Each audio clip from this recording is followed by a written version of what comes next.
trust the Liberals. You know, a lot of politicians are suddenly saying real change deserves a fair chance. Behind a deficit of $42 billion a year. Canadians who didn't pay a cent. I think that's another thing worth running for. Political campaign ads, they are certainly nothing new, but did you know your tax dollars could be why we're now seeing so many more of them? There are lots of rules on election spending, but virtually none in the pre-electoral period. Wendy Mesley's here to talk about which parties think that's a problem and which ones think that's just fine. That's right, Peter. Since the latest round of ads began, we've been trying to find out just how much the parties are spending, but it's kind of a big secret. They don't want to share that information. But we have managed to dig up a few figures and found that at least one party is spending a lot. And that may be because all the big parties are getting millions from the taxpayers. That's right. Some of your money may be paying for what feels like an election campaign. So tonight we're asking, should we stop bankrolling federal parties? Ignatieff, he didn't come back for you. Judging by all their ads, the Tories have money to burn. If you're rich or poor, none of the parties will reveal their ad budgets right now, but we tracked the networks and find Tory ads on primetime shows last week like Bleep, My Dad Says. What are the chances of you and your nurse having the same last name? With an audience of almost 2 million people, ad experts tell us that airtime could cost as much as 33 grand a pop.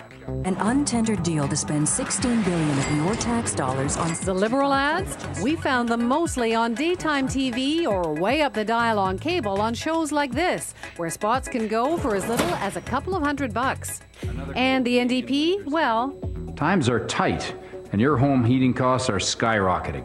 So why doesn't Stephen Harper get it? They've only had ads online. The Liberals have stopped their ads now, but not the Tories. And he even backed an iPod tax. We discovered that between Thursday and this morning, they have run 283 ads. So what do all those ads have to do with you? Well, it turns out taxpayer dollars could explain a big chunk of them. Yes, the parties do raise some money on their own. Let's crunch those numbers first. Figures released today show in the last year the Tories raised almost 3 times their closest rivals. The NDP brought in about $4.5 million, the Liberals about $7, and the Conservatives around $17.5 million. Almost enough there for the Tories to fund an election campaign. But check this out. The Tories don't even need to touch that money because, like the others, they get a large subsidy from the Canadian taxpayer every year. About $2 for every vote they get. That's $5 million to the NDP, $7.3 million to the Liberals, and the Tories got almost $10.4 million. And that's for non-election years. During the last election, taxpayers also gave the Tories another $10 million in a rebate that all parties get to help cover the cost of elections, for a total of about $20 million in taxpayer money, which it turns out was the limit allowed for election spending last time around. He called America his country. With the Tories' election costs now covered by the subsidies, they have lots of fundraising cash left over to buy attack ads whenever they want. And because the election hasn't been declared yet, there are no spending limits.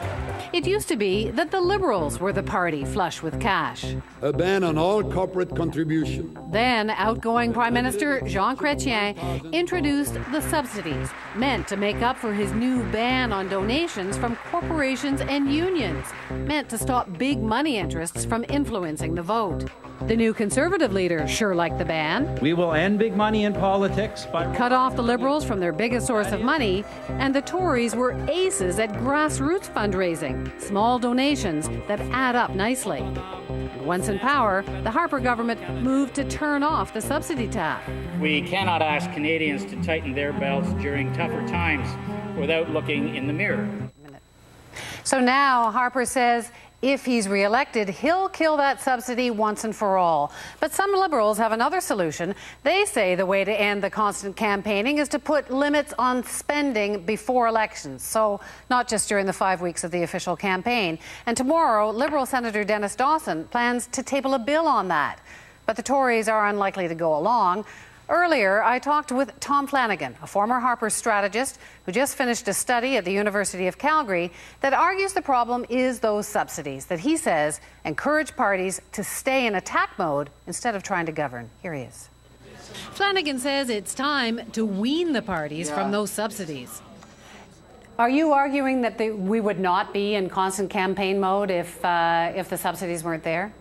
I don't think we'd have as many elections. I think parties would be more reluctant to push as hard as they do. Conservatives can afford to use their subsidy and pay for a campaign every year if they wanted to. It's also probably promoting fragmentation of political parties. If the Greens and the Liberals and the NDP couldn't count on their subsidies, they might have come to some meeting of minds already in an attempt to match the Conservatives. But because they get their money from the federal government, they have incentives to remain separate from one another. If one of your concerns is that we seem to be in constant campaign mode, why not, instead of cutting the subsidies, put a limit on what parties can spend outside of campaigns? As you know, a Liberal senator has proposed that. What do you think of that idea? Well, I guess in general, I'm sort of opposed to governments setting limits on activities. But there's also the issue of balance. You know, if one party is better at grassroots organizing, like the Tories, then they're going to have more money, then maybe they stay in power forever because they're able to better market themselves. Why can't the Liberals learn to raise money? The Liberals are full of smart people. I mean, just ask them. They'll tell you that they're the party of smart people. Why can't they figure out how to raise money? I'm sure if they weren't getting it from the government, they would figure it out. There's nothing magic about it. So the Liberals are actually catching up on the grassroots fundraising front.